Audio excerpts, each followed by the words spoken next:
she said. "Instead of strategizing a plan, you're out there perfecting your Cardi B shuffle or whatever. You don't have time to be clowning around." 6 months ago, she and Isabella had founded the nonprofit Open Arms with the lofty mission of helping young adults between the ages of 18 and 22 who'd aged out of foster care. Morgan could never claim to relate to their struggles.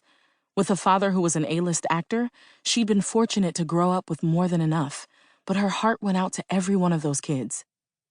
When kids arrived at Open Arms, they came clutching a black trash bag that contained all their possessions and the hope that she and Isabella could help them with everything from securing housing and getting scholarships to finding full-time employment.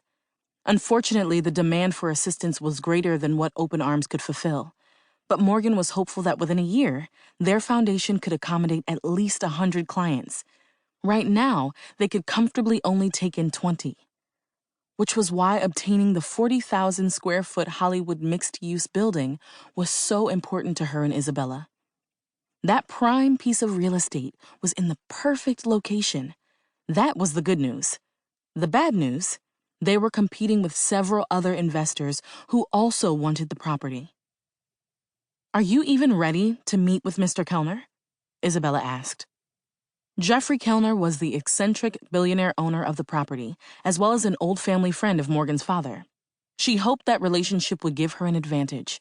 Normally, she was the epitome of confidence, but she'd be lying if she said that she wasn't a little nervous about the process, especially when the price tag of the building was $18.9 million. That alone was intimidating as hell. She folded her arms across her chest.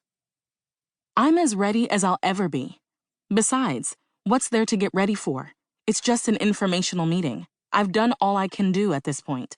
I submitted my offer and it's still on the table."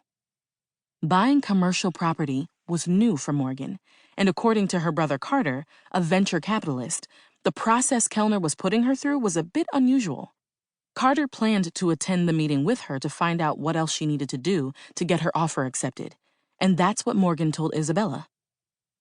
"All right, I guess I'm going to have to trust that you have everything under control," Isabella said, tapping her fingers on her desk. "I do.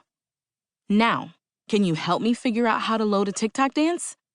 I need to learn the steps in the next 15 minutes. Isabella looked at her with raised eyebrows.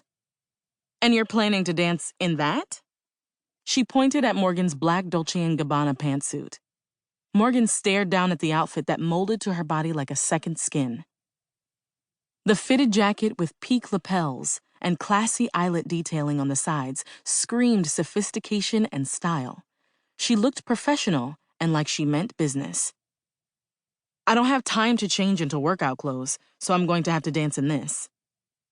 "I think that's a bad idea. You're not going to be able to move. And what happened to the red suit you were planning to wear? The color looked amazing against your dark skin." "It's hanging up in my office." "Girl, I think that red suit is one of your flyest designs to date. It's gorgeous. I know you said that you're done with fashion design, but..." "Stop right there." Morgan interrupted and held up both hands. "Last night, I suffered through one of my mother's soul-destroying speeches. She went on and on about what a talented designer I am and how I needed to finish my degree. I'm in no mood to hear another lecture this morning, and to answer your question, I opted for this suit because it looks more professional than the red one." The red suit was sexy and chic and attracted male attention whenever she wore it. That wasn't what she was going for today. She wanted Mr. Kellner to see her as a badass boss lady, ready to handle business. Morgan picked up her cell phone from the desk. "Okay, enough about my outfits. Show me how this TikTok stuff works." "You can't even run down the hall without practically passing out. How are you planning to hang with these kids who are half your age? They do these dances probably more than they brush their teeth." "First of all, they are not half my age. I'm only 12 years older than most of them. But if that's a crack at me turning 30 in a few months, remember, you're older than me. Now can we get started?" The words were barely out of her mouth when someone knocked on the office door. "Come in," Isabella called out, and the door slid open. "Miss Izzy?